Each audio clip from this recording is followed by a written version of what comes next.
Sejam bem-vindos. A viajante desta semana tomou-lhe o gosto após terminar o secundário, fez uma pausa de 1 ano e aventurou-se em pequenas viagens pela Europa e ainda fez voluntariado no Quénia, entre outros países. Depois estudou Ciência Política e Relações Internacionais e, de tanto ouvir falar no Médio Oriente, tinha de lá ir. E foi. Numa segunda pausa, a meio do curso, Palestina e Israel, ainda atravessou os Estados Unidos de Nova Iorque a Los Angeles, foi ao México e à América Central. Terminou o curso e novo ciclo de viagens Sudeste Asiático e América do Sul. Hoje trabalha em resposta humanitária na Somália. Filipa Coutinho, bem-vinda às Conversas do Fim do Mundo. Olá, obrigada, João. Filipa, estás de partida novamente para onde?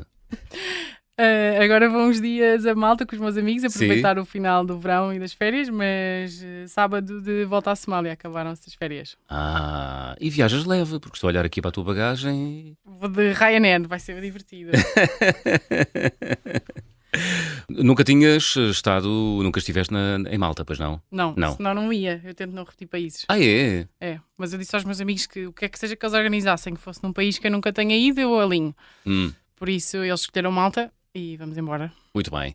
Olha, já vamos ter a oportunidade de falar do teu trabalho enquanto camp manager na Somália e da realidade que se vive por estes dias neste país. Vamos começar pelo início. O que é que te puxou para viajar, Filipa? Muito no início, quando era miúda, quando tinha pai 11 anos, comecei a ver o Iraque na televisão. E chamou-me logo muita atenção e achava que nessa altura queria ser repórter de guerra, ou pelo menos qualquer coisa relacionada com guerra. Depois isso foi evoluindo com as viagens, quando com o primeiro gap year percebi que afinal não queria ser jornalista, queria ter mais mãos na massa. E depois da parte de desenvolvimento evoluiu para a parte de emergência, portanto foi um processo longo, mas sempre na mesma direção, que era eventualmente a guerra ou situações de conflito. Querias estar em zonas quentes? Era, isso. Era? E estás, porque agora trabalhas num campo de refugiados. Então, mas conta-me a primeira viagem que tu fizeste. Foi logo a seguir ao secundário, não é? Acabaste o secundário? Sim, na aula de inglês, a minha professora de inglês, ou seja, isto em 2010, foi no 5º ou no 6º ano, a minha professora de inglês estava na parte dos livros de inglês, num dos módulos dos livros de inglês na escola, era o gap year. E eu nunca mais me esqueci daquela ideia. O quê? Um ano sabático entre o secundário e a faculdade para ir viajar e desenvolver skills e não sei o quê. Eu nunca mais me esqueci disso. E depois chegou ao final do 12º ano, ou melhor, ao início do 12º ano, eu disse, papis, eu não vou para a faculdade para o ano, eu sempre vou fazer o meu gap year como eu tinha dito. E os meus pais achavam que eu estava a brincar e que isso não ia acontecer, mas depois eventualmente ajudaram-me a organizar e a ir. Na altura fui com uma organização que se pagava, acho que era mais ou menos $300, e eles iam-nos buscar ao aeroporto e punham-nos com uma família de acolhimento num sítio perto de um sítio onde se podia trabalhar, onde se fazia trabalhos voluntários, né? No meu caso fiz várias localizações dentro do Quénia, mas foi trabalhar numa favela de lixo, outro foi uma favela normal a fazer pesquisa, outra foi a dar aulas, essa foi mais gira, foi logo a primeira, a dar aulas de ciências e de matemática a miúdos em Maasai Land, entre o Quénia e a Tanzânia. Foi muito giro porque eu tinha 18 anos, portanto... Ainda não tinhas feito nada na vida? Não tinha feito nada, apanhar aviões, estar em África sozinha, 18 anos, não sabia nada, foi muito fixe. Deduzo que tenha sido uma viagem transformadora. 100%. Eu fui para lá, era uma adolescente completamente cética, no sentido de cada um faz a sua sorte e... ou seja, não era uma pessoa espiritual, não é que tivesse tido muito tempo enquanto pessoa, porque lá está, tinha 18 anos, mas era muito cética e era muito desligada à natureza e acho que ao mundo que nos rodeia, e voltei completamente espiritual. Mas eras material? Não sei, acho que a maior parte das pessoas na Europa hoje em dia são assim, ou seja, não acreditam em nada, muito desligadas do mundo, não é? Do mundo, da natureza, da espiritualidade, dos feelings, das emoções, destas coisas que fazem parte um bocadinho da vida e do nosso corpo humano. Então aí foi no Quénia a ver outras realidades que tu tornaste... Porque no Quénia, lá na Maasai Land... Veio ao de cima o teu lado espiritual, Eu foi? acho que nunca falei disto assim em público, não é? Então, que eu tenha tido bem. muitas oportunidades públicas, mas isto é verdadeiramente íntimo, mas como foi verdadeiramente transformador, não me importo partilhar, mas basicamente na Maasai Land, os meus pais de acolhimento, que eram Maasai Tribe, eles nem sequer acreditavam que não havia Deus. Eu estive lá 4 ou 5 ou 6 semanas sem eletricidade, sem água canalizada, sem internet, outra vez, 2010.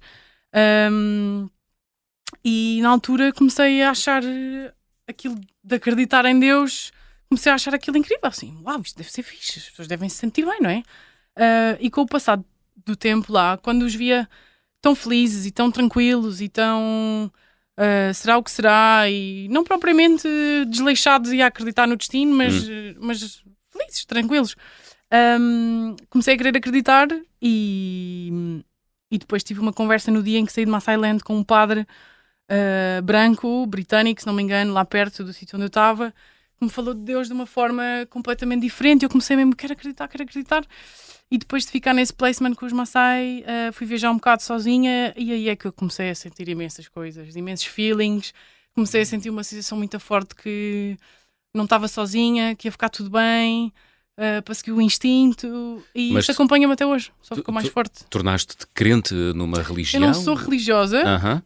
mas a minha espiritualidade só tem vindo a evoluir desde aí. E não me passa pela cabeça... sei lá, quando coisas más acontecem eu já nem sequer fico muito chateada, fico tipo, tinha que ser, aprendeste alguma coisa.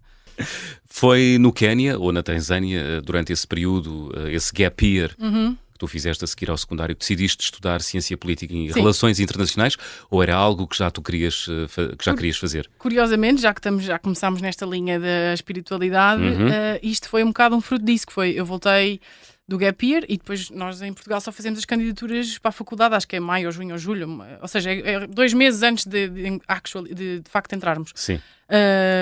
E ao inscrever-me para a faculdade, eu queria ser jornalista desde que eu me lembrava. Portanto, eu queria ser jornalista. A minha opção era A, jornalismo, B, jornalismo, C, jornalismo, D, jornalismo. Mas aquilo tem que se pôr 6 opções. Sim. E a certa altura já não tinha mais faculdades para pôr. Já tinha posto, sei lá, a Nova, de Coimbra, já tinha posto aquela de Benfica, não interessa. Escola Superior de Comunicação Social. Exato.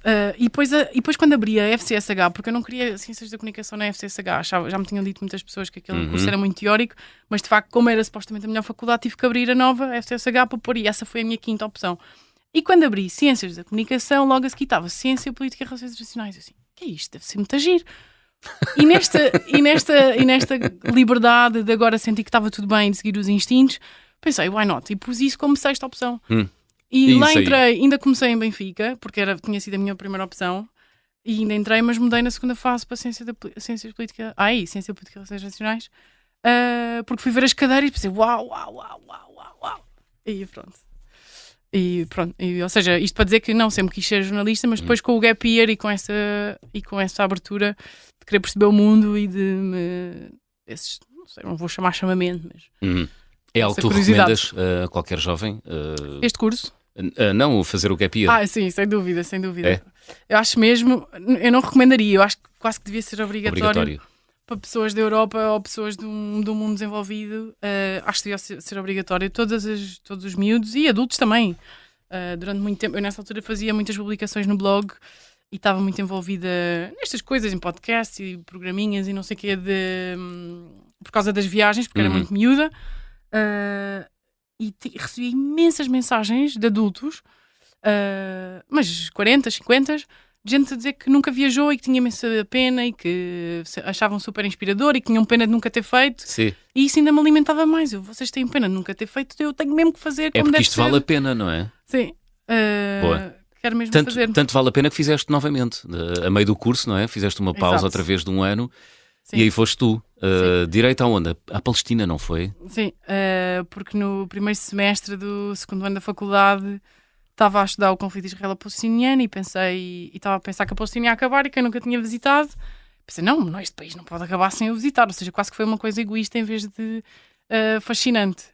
Mas depois rapidamente... Como aquelas pessoas que dizem que querem ir a Cuba antes que o regime socialista acabe, não é? Exato. E tive um pensamento que começou a ser muito perigoso nessa altura, que era, porque não? Porquê que eu não ia daí já? Ou seja, porquê que eu ia de esperar? Pensei, vou no fim da faculdade, mas porquê? Porque não ir já? E rapidamente, nesse mesmo dia, fui à secretaria da faculdade perguntar como é que se congelava matrículas. Eu sei, não tenho que fazer nada, basta não aparecer e aparece no ano a seguir. Eu, espetáculo. E acabei por. Fiz outra vez, eu na altura, no primeiro gap year e no segundo também, financiei as viagens com um trabalho de bar de praia. Então nesse ano comecei ainda mais cedo. Trabalhei o verão inteiro num bar de praia na Costa da Caparica, como é que se diz? Empregado de mesa. Uhum. E lá fui depois para a Palestina, depois muitos contactos, na altura ainda no O Facebook. que é que foste lá fazer? Eu queria... Foste ver, não é? Eu Antes queria de ver mais. o conflito, queria perceber. E depois, ou melhor, eu queria fazer voluntariado, mas depois cheguei lá e percebi que a maior parte das pessoas já estão na terceira ou quarta geração de refugiados. Portanto, os campos de refugiados já tinham cimento, quer dizer, não era um campo fresco como eu imaginava e como os mídias pintavam na televisão. E cheguei lá e percebi que... Mas ainda assim, gente muito carente, não é? Sim, mas não é um geral. Aquilo é um país e há partes... Houve muita... Como metade do país foi ocupado por Israel, eles acabaram por se reassentar noutros lugares. Portanto, não há propriamente, como eu tenho agora na Somália, uma deslocação fresca. Este vocabulário está espetacular. Gente acabada de chegar, não fresh é? displacement, ou seja, exato. Deslocados de ontem, não é? Eles já lá estão há muitos anos, há décadas. gerações, já são netos e filhos. Portanto, acabei por pensar, ok, esta realidade é muito sensível, esta realidade é muito parcial e está muito mal contada no mundo em que eu vivo. Portanto, agora que já percebi como é que se navega aqui em segurança, vou navegar isto tudo para perceber isto tudo e depois escrever. Achei, na altura, que ia escrever um super artigo e que ia ser publicado em todo o lado e que ia mudar tudo. Não foi? Eu escrevi o artigo, mas quer dizer, claro que ninguém publicou aquilo e hoje em dia, eu já não leio aquilo há muitos anos, mas a última vez que eu li isso foi para aí há 7 anos e aquilo estava uma desgraça, era muito, muito... Porquê? Porque tinhas uma visão muito Não está bem escrito simples. e não está bem não está a analisar bem, não tem um bom vocabulário, esquece, não está fixe. Ok, então e acabei por só percebeste visitar melhor? a Palestina toda, ou seja, acabei por fazer o objetivo, era visitar a Palestina toda e ver tudo aquilo para depois passar essa mensagem um bocado melhor, inclusive a Israel. Eu estive com settlers na parte de Israel, ou melhor, na parte da Palestina, com israelitas ortodoxos no lado da Palestina, no lado de Israel estive com israelitas, uns militares, outros não militares, ou seja, foi uma viagem muito completa ao conflito, digamos assim. Portanto, eu estive em todo o lado da Palestina. Chegaste a alguma conclusão? Não queria muito entrar por aí, mas acho que, long story short, acho que o problema, na minha opinião, super 100%, 100% da minha opinião, é que o problema para mim, na minha opinião, não é o que Israel está a fazer hoje em dia, ou melhor, desculpem, não é o que Israel fez em 49 quando ocupou a Palestina, porque nessa altura, sei lá, nós ainda tínhamos as colónias do ultramar, ainda havia, o mundo não estava organizado e administrado da forma que está hoje. O problema grave e escandaloso a nível de direito internacional e no mundo em que vivemos hoje é o que Israel está a fazer à Palestina hoje, que é uma opressão diária e uma limitação física e moral de terras. Quer dizer, eles chegam, ocupam terras e expulsam as pessoas e há checkpoints, há cidades em Hebron, há checkpoints no meio da cidade. Se a pessoa vai dar para B para ir trabalhar e se há um checkpoint no meio, nesse dia o soldado está mal disposto, a pessoa não passa, quer dizer. Ficaste com a sensação que aquilo nunca se vai resolver ou não? Eu fiquei com a sensação que aquilo precisa de uma relação à bruta, que é ou Israel ocupa aquilo tudo ou se vai embora. Desculpem, sou um bocado determinista.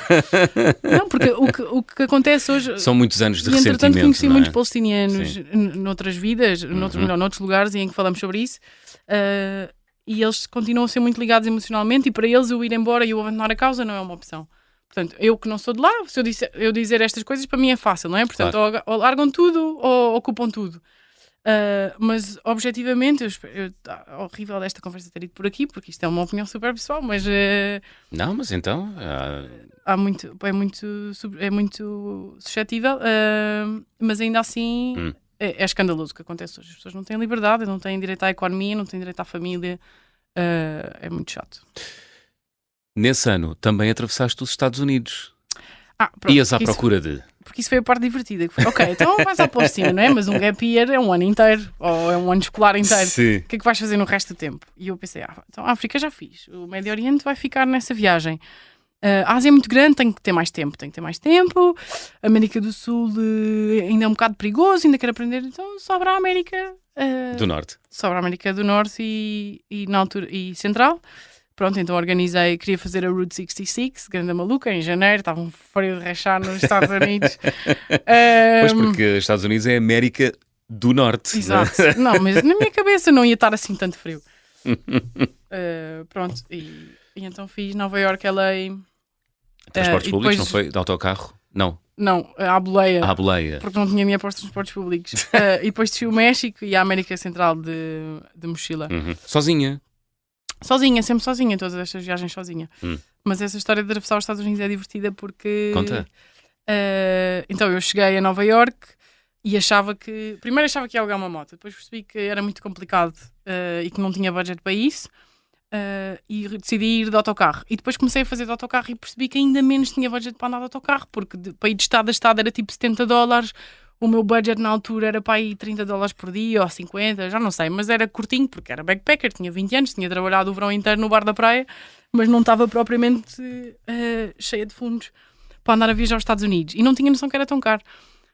Resultado, não tinha dinheiro para os autocarros e cheguei a North Carolina, a Charlotte, um frio de rachar e no caminho entre acho que foi entre Jersey e Charlotte, decidi, não vai dar, eu não vou poder, estava em pânico, não é? Quer dizer, tinha comprado o bilhete porque tinha aqui naquela direção, mas pensei, eu não vou conseguir atravessar este país assim. E nessa viagem de autocarro decidi que aliás, mentira, foi de Washington, não foi de Jersey. E decidi que não ia ter dinheiro para aquilo e que ia à boleia. E pedi, e assim que cheguei a Charlotte estava mesmo muito frio e eu lembro perfeitamente de atravessar a rua e de querer ir falar com pessoas para pedir para me receberem nessa noite, e acabei por encontrar um maluquinho que me disse que sim e que me pagou o jantar e que tinha um quarto extra para mim. E depois no dia a seguir pedi-lhe para ele me deixar na estação de gasolina dos autocarros. Sim. Dos caminhões. E demorei horas a conseguir uma boleia, porque eles legalmente, pelas políticas das empresas, não podem ter pessoas, não podem ter visitantes com eles no caminhão, ou porque não iam na direção que eu ia, porque eu nessa altura ainda achava que ia para New Orleans, ainda queria descer para ir ao jazz e não sei o quê. E ao fim de 3 horas já tinha decidido, eu já nem queria ir para New Orleans, já não queria nada, já só queria tipo um caminhão porque estava frio. Sim. E houve um caminhão, assim a coisa, lá está, o universo e Deus e espiritualidade e não sei o quê. Eu tinha desistido, encostei-me à parede, assim, com a mochila, para a mochila contra a parede, para descansar um bocado, assim, olhar para baixo, e do nada o Jay ou Ray, já não sei, o Ryan, sai da bomba de gasolina e diz assim: "Hey, are you going west?" E eu, bora. E disse sim. E passei com ele para aí, acho que foi 6 ou 7 dias. Pagou umas refeições todas, dormíamos pés com cabeça dentro do caminhão. Ele era um velhinho, ele tinha para aí 60 e tal anos. Isso é incrível. Foi inacreditável. Então fomos de Charlotte até ele depois largou-me em Denver, mas no meio disto ele foi descarregar ao Missouri. E estive lá com ele no Missouri, tipo, super, muito intenso, Midwest, Estados Unidos, sim. Toda a gente deprimida, nunca ninguém tinha viajado, não sabia onde é que era o México, quanto mais a Europa. O próprio Ray do caminhão, sim. Tipo, quando mostrei onde é que era Portugal, ele, mas isso é do outro lado do oceano. Portanto, foi muito bom conhecer essa América fora dos filmes nesta viagem. Muito bem, vamos continuar a falar da América na segunda parte, mas como estamos aqui a chegar ao final, desculpa. Vamos abrir o álbum de viagem.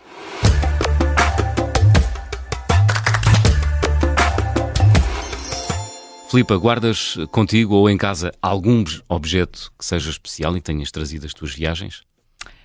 Eu tenho muita mania de guardar muitas coisas em casa, muitos sacos de coisas, mas acho que hoje em dia o que eu gosto mais de comprar é assim anéis e joiazinhas que eu depois posso usar no dia a dia, assim, de vários países. É? Que anel tão giro, este é do Irão. Tu trazes contigo anéis, alguns são das tuas viagens? Este é de Sri Lanka, este é de Turquia, este é de Moçambique, tenho assim sempre coisas giras. Portanto, tens o mundo na mão. Exato. Curta pausa na conversa do Fim do Mundo desta semana, regressamos já a seguir. Vamos continuar a viajar nos Estados Unidos. Até já.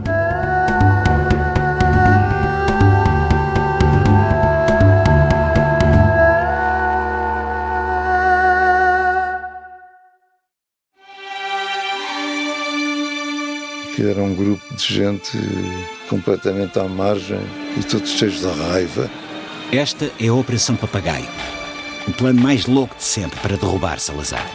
Uma emissão pirata declarando o fim do fascismo e esperando uma revolução. Uma série para ouvir em 6 episódios que faz parte dos Podcast Plus do Observador. É narrada por mim, Miguel Guilherme, com banda sonora original de Rita Red Shoes.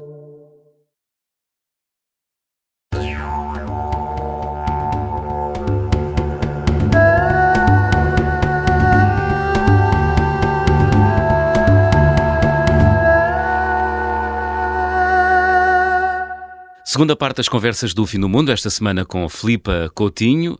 A Filipa trabalha em resposta humanitária na Somália, já trabalhou noutros lugares do mundo. Vamos ter a oportunidade de falar sobre isso, mas deixámos o teu segundo dos 3 gap years a meio. Atravessaste os Estados Unidos de Nova York a Los Angeles. Já falaste do teu mergulho no Midwest. Quanto tempo é que durou essa viagem à boleia nos Estados Unidos, Filipa? No total foram para aí 5 semanas. É um mês. Foi assim do início de janeiro ao início de fevereiro, mais ou menos. Cheguei à Califórnia no início de fevereiro. Tinhas muitas ideias pré-concebidas sobre os Estados Unidos? Não necessariamente, Não. Foi um bocado, como estava a explicar, foi um bocado por exclusão de partes do globo onde é que eu poderia ir, mas claro que tinha a ideia normal que nós temos dos filmes e de ser muitas coisas antes de conhecer. Mas foi giro conhecer como deve ser fora dos filmes, claro. O que é que achaste mais surpreendente nos Estados Unidos? Exatamente isso que estava a falar, ou seja, o facto de para eles ser um país tão grande, que para eles o exterior é muito diferente do que para nós portugueses ou para nós na Europa, ou seja, para eles o México é ali ao lado, para nós no mapa, mas para eles é super longe, ou seja, para eles o resto do mundo, para eles as férias é dentro dos Estados Unidos, para eles tudo que seja fora dos Estados Unidos é um mundo que não existe bem. Não digo toda a gente, não quero estar aqui a generalizar todos os americanos. Aquilo não é um país, é um continente. Sim, é gigante, é mesmo muito grande. E a percepção deles do mundo para mim foi super surpreendente, enquanto portuguesa, enquanto europeia, enquanto um bocadinho já viajante. Foi surpreendente nesse sentido. Desfizeste algum mito? Quebraste algum preconceito lá nos Estados Unidos que tinhas sobre o país? Confirmo que milkshakes de chocolate são deliciosos. E que de facto fora de Nova York, São Francisco, LA, aquilo é um bocado é muito diferente. Mas é seguro viajar nos Estados Unidos à boleia como tu fizeste? Não sei se é super seguro fazer isto assim. Eu acho que arrisquei muito, mas lá está, como nessa altura era muito confiante e achava que as coisas...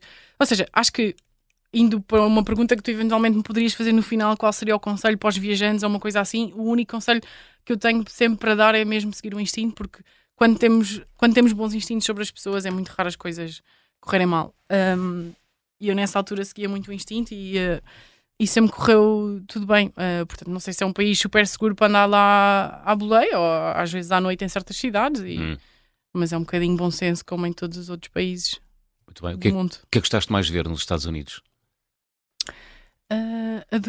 Confesso que adorei a Califórnia, adorei São Francisco, adorei a natureza de... Tem uma vibe diferente do resto dos Estados Unidos, a Califórnia? Sim, parece imenso com a costa e com a costa alentejana e com Sintra, a vegetação em si, as rochas.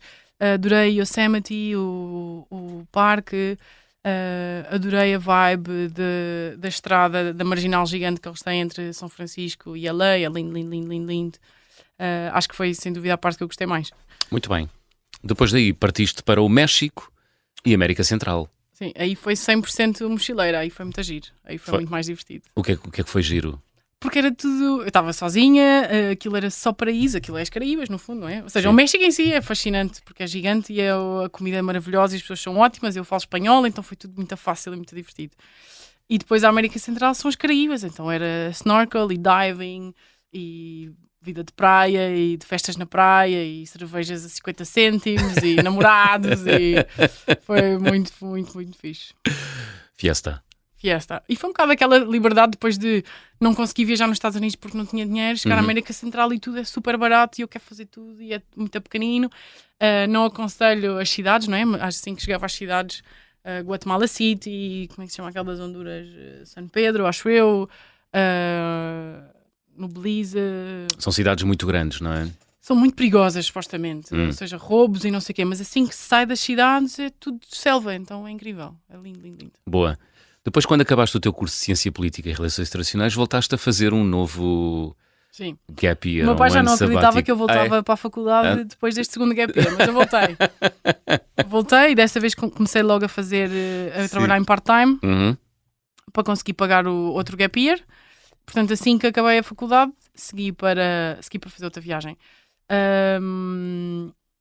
E faltava-me a Ásia. Ou seja, no meio disto tudo, a minha motivação era ir conhecendo o mundo. não era viagens à toa, era um bocado ir conhecendo as grandes civilizações, ir pintando na minha cabeça o mapa todo. Ou seja, não me interessava ir a todos os países e a todas as regiões. Interessava-me ver as grandes civilizações, as grandes partes do mundo, para ter assim uma ideia Devias geral. ter a big picture do mundo, Exato. é isso? Exato.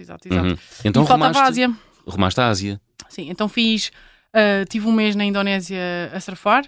Não sei se os ouvintes conhecem uma plataforma que na altura estava mais na berra, não sei se entretanto vingou, que se chama Woofing, com 2 Ws, que trabalha sem quintas orgânicas, 3 ou 4 horas por dia. E eles dão... Há muitas em Portugal também. Pois, eu acho que isto escalou um bocado, acho que é um conceito muito giro.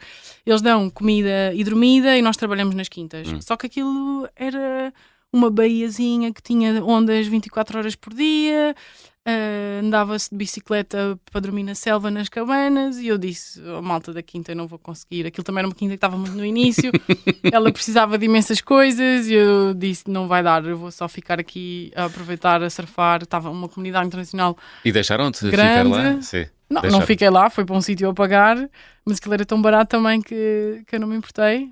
E fiz esse mês na Indonésia. Depois voei para o Camboja e fiz ali o Sudeste Asiático todo, mais 2 ou 3 meses, ou seja, comecei no Camboja, Tailândia, Laos, Vietnã Norte a Sul, depois voei para a Malásia e voltei a subir pela Tailândia. Incrível também, acho que continua a ser, acho que as pessoas falam imenso, Tailândia é tão turístico, não sei. Ou seja, eu acho que para qualquer backpacker, miúdos estão a ouvir isto, ou malta nova que nunca viajou, o Sudeste Asiático, a par com a América Central, como eu estava a dizer, mas isso já é um bocado mais caro de lá chegar, enquanto para Bangkok há voos muito baratos. É uma zona muito barata, ele tem imensas coisas lindas, imensas atividades diferentes, há imenso turismo. E sim, está massificado e sim, é um bocado uns atrás dos outros, mas é uma experiência extraordinária, acho que vale a pena para qualquer pessoa. É uma cultura tão diferente, comer noodles ao pequeno almoço e cascatas em todo o lado, e os budistas, é tão giro. E depois acabei o Sudeste Asiático e fiz um mês de Índia, que também foi incrível. Eu já estava cansada nesta altura. Que é uma experiência... A Índia, sim, é the ultimate experience. Até hoje, e não sei se ainda vou viajar mais ou como é que vai ser, mas até hoje ainda não encontrei um país como a Índia em que só estar na rua é cansativo. Quer dizer, aqui é um caos mas no bom sentido, ou seja, há tanta vida, há tantas pessoas, é tão intenso. Está sempre a pedir a tua atenção, não é? Sim. Não é? Mas eu por acaso fiz uma viagem um bocadinho diferente, que foi, eu cheguei e fui logo fazer um retiro de silêncio, uma coisa que se chama Vipassana, para os ouvintes que quiserem, é muito giro, porque aquilo funciona por doações. Há imensos retiros, centros de retiros na Índia, e é grátis. O que é que te levou a fazer esse retiro de silêncio?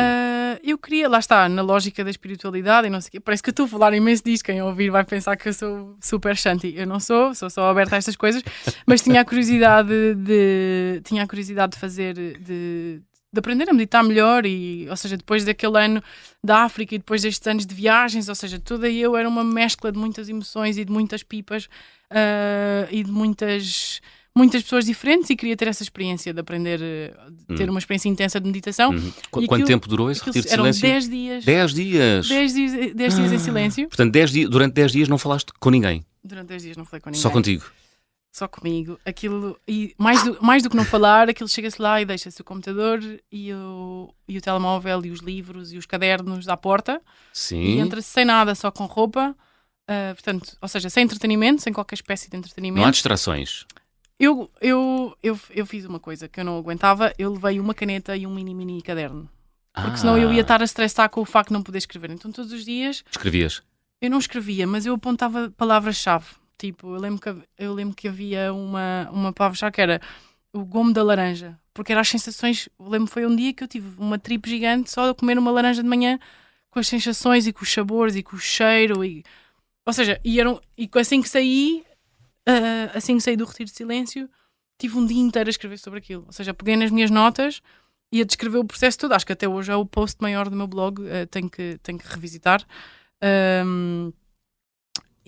Por causa de um gomo de laranja. Por causa de um gomo de laranja. Ou seja, eu levei o caderninho para ir escrevendo palavras-chave para depois me lembrar de coisas que eu me ia querer lembrar. Mas de resto, não quebrei mais regras. Pronto, e depois viajei um bocado pelo norte da Índia de comboio e depois ainda fiz mais uma semana de retiro de yoga antes de voltar a Portugal para o Natal. Portanto, fiz uma Índia um bocado diferente, mas pronto, fiz o Taj Mahal e fiz... eu esqueço-me sempre. Eu estou tão má, eu adorava ser aqueles viajantes que se lembram super bem das cidades e dos países e... Poxa, como é que se chama aquela cidade gigante incrível lá à beira-rio? Eu já me lembro. Pronto, e isso foi o fim do terceiro gap year. Não foi o fim, porque depois cheguei, entretanto... Ou seja... A lógica do gap year é entre anos escolares, não é? Mas isto já foi depois da faculdade, no último ano, portanto, de repente a minha vida já não havia voltar em setembro à escola, já era uma linha contínua do tempo.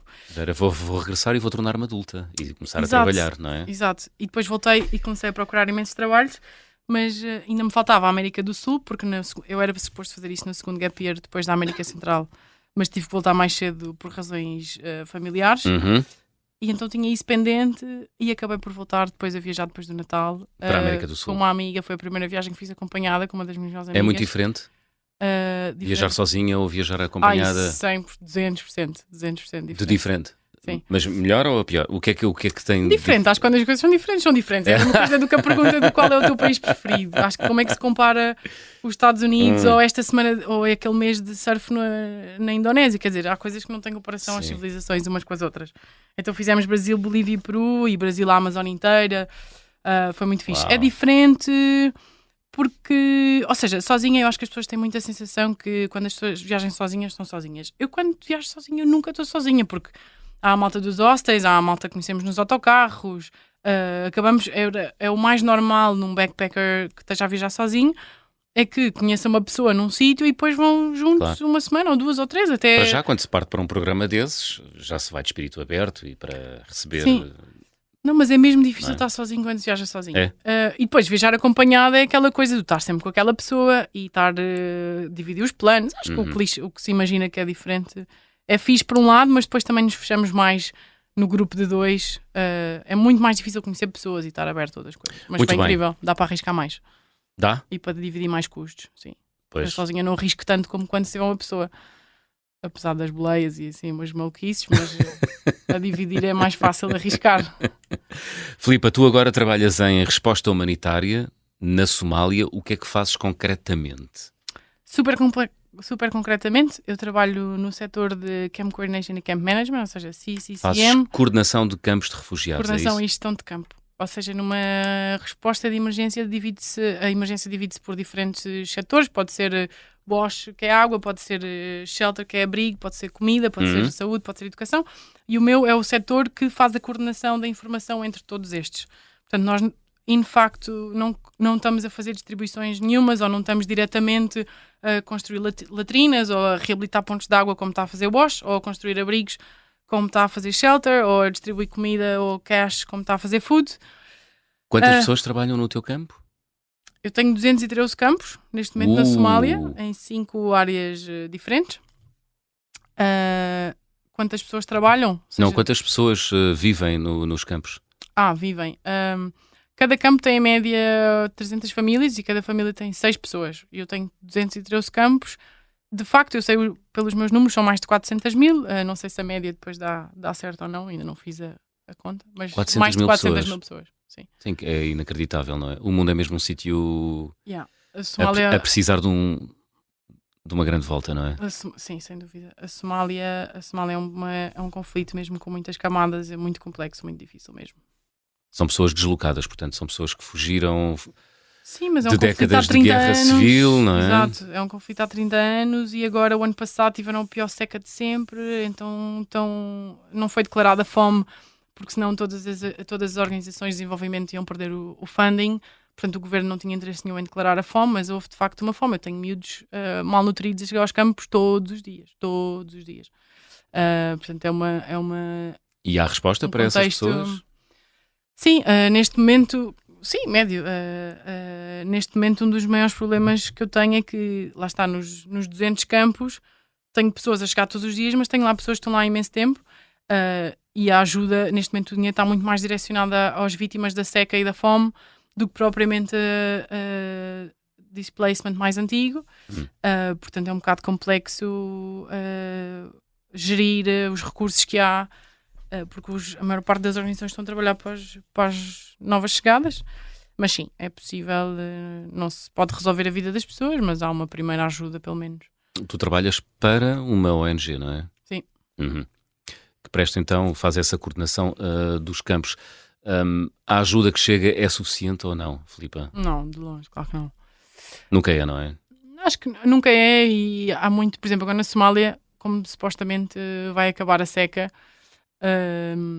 está-se a falar muito da transição para early recovery, ou seja, para um ambiente mais de desenvolvimento e menos emergência, mas esta transição é muito difícil de fazer acontecer, porque, especialmente na Somália, porque são décadas, são milhões de pessoas que estão com um baseline de pobreza muito grande, e para trazer esse desenvolvimento e para trazer essas soluções é preciso força do governo e força política que não existe, porque é um governo também que está em guerra, por isso é muito, muito complicado.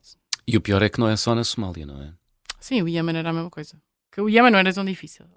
Havia mais capacidade do governo e era menos inseguro do que a Somália. Mas, sim, as emergências são todas complicadas e é muito frustrante a forma como os países não conseguem resolver os problemas e depois a forma como o mundo humanitário, as organizações humanitárias continuam a prestar um apoio que não é sustentável a longo prazo. Mas, por outro lado, também não queremos deixar as pessoas na mão. Vamos ter esperança, Filipa. Olha, estamos a chegar ao final do programa. Vamos fazer check-out?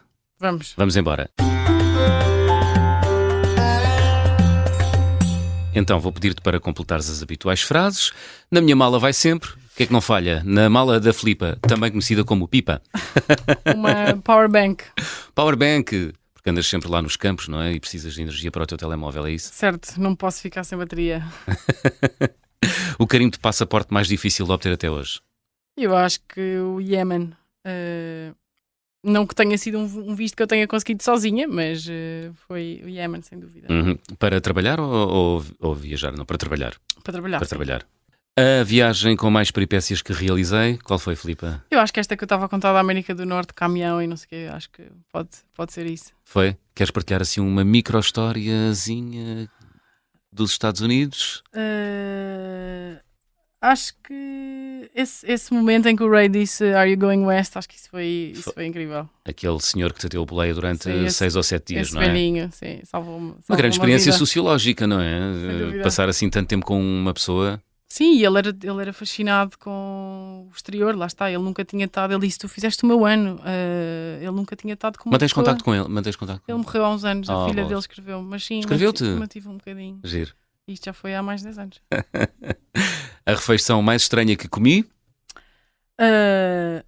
Eu pensei nisto, isto é muito difícil. Sei lá, pode ser os insetos, aquelas comidas esquisitas da Ásia, mas confesso que a primeira imagem que me veio à cabeça quando li isto foi no Iémen, no ano passado, numa despedida de um colega de equipa, e eles no norte do Iémen, lá nas montanhas, prepararam, que supostamente para eles era um banquete, e o banquete era nada mais, nada menos do que uma cabra inteira na mesa, ainda com os dentes e com os olhos. Eu, entretanto, sou vegetariana e aquilo pareceu-me um filme de terror. Então, eles puseram aquilo, imagina uma mesa como esta, assim, uma mesa normal de jantar, e eles estavam todos de pé à volta da mesa a comer assim, tipo, a agarrar a carne, sabes? Tipo, a puxar a carne do corpo diretamente e a comer com as mãos, e aquilo para mim pareceu-me um filme inacreditável. Portanto, eu acho que vou guardar essa como uma refeição mais esquisita ou mais estranha. A recordação de viagem mais cara? Acho que o mais caro é relativo, não é? Ao income que nós temos. Por isso eu vou definitivamente dizer, nesta viagem do Quênia, depois eu fui sozinha viajar para a Tanzânia, e na altura eu tive que escolher, não tinha dinheiro para fazer um safari e um curso de mergulho. e acabei por decidir fazer o curso de mergulho porque ia ter mais frutos ao longo da vida e acho que foi uma ótima decisão, porque safaris, entretanto, já fiz outros e cursos de mergulho, entretanto, já mergulhei pelo mundo todo, é fixe. E na altura isso foi para aí $500 ou $600, o que era tipo o meu budget do mês todo, aquilo foi um drama. Portanto, acho que sem dúvida... São muitos dias a trabalhar no bar da praia, não é? Exato. Exato. Olha, gostava de viajar com... Com o meu tio é super viajante e nós nunca viajámos juntos. Pedro Matos, já passou por aqui, não é? Exato, ele já passou por cá. Adorava viajar com ele. Temos estilos de viagem completamente diferentes, Sim. mas acho que isso é interessante. Temos que ceder os dois e ter que estar os dois no mesmo itinerário. Ele é um grande viajante. Sem dúvida. Muito bem. Então, olha, boa sorte. O teu tio ouve o programa, portanto... Tio, é para ouvir. Espero que ele aceite o teu desafio. Em princípio, já combinámos uma viagem Sim. para 2026, se não me engano, ou 2027, para irmos ao Pacífico. Sim, como eu tenho que se planear com 2 anos de antecedência. Pois Eu acho que sou organizada, ele então tem que ser com anos. Filipe, chegámos ao fim. Que música escolheste para fechar esta conversa do fim do mundo? Vida Malvada, dos Chutes e Pontapés, porque tinha que ser portuguesa e dedicada ao meu padrasto que morreu há pouco tempo e que sempre me incentivou a ser a melhor versão de mim mesma, e acho que isso inclui viver um bocadinho da vida malvada das viagens. Ali no fio da navalha, não é? Isso. Filipe, foi um gosto. Obrigada por nos Boa receberem. viagem para Malta, bom regresso à Somália. Obrigada.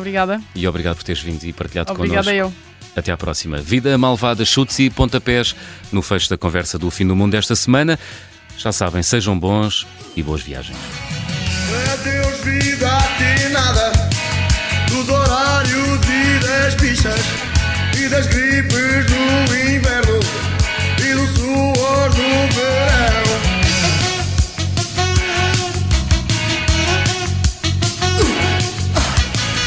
Adeus vida, aqui nada das 1000 maneiras de passar fome. Adeus às praias cheias de gente e um beijo para quem fica.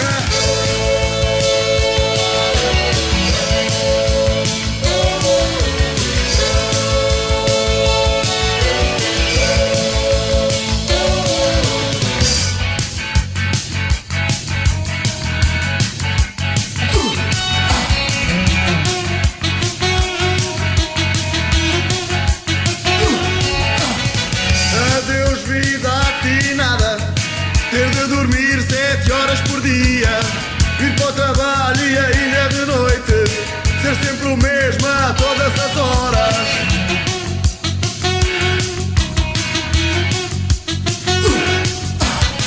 Adeus vida, aqui nada das 1000 maneiras de passar fome. Adeus às praias cheias de gente e um beijo para quem fica. Mudar de roupa, saudar o cabelo, dormir no carro todo nu em pelo. Dizer que hoje o dia está perfeito, porto escuro da torto e a direito. Hoje vou pegar na guitarra, é hoje que eu me passo à estrada. Olá, vida malvada. Olá, vida malvada.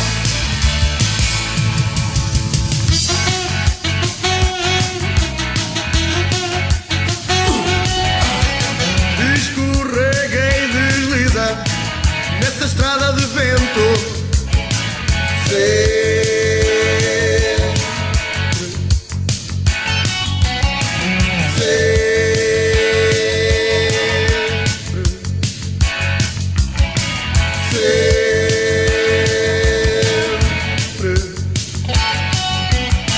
Adeus às praias cheias de gente e um beijo para quem fica.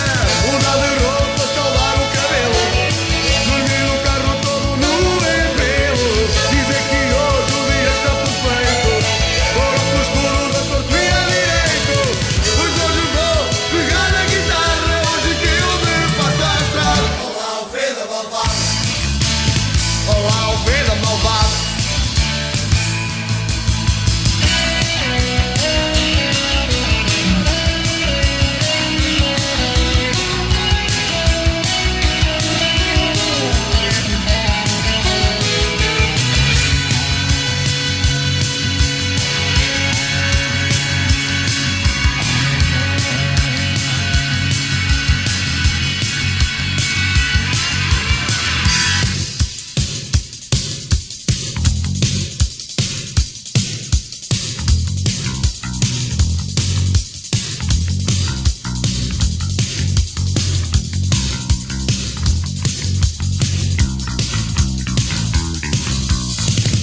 todas as praias cheias de gente.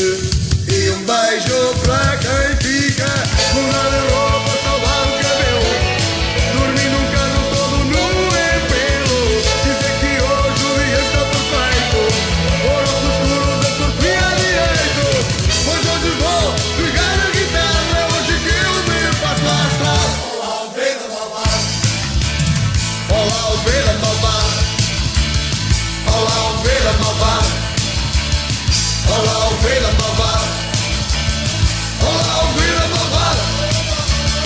Olá, ovelha malvada.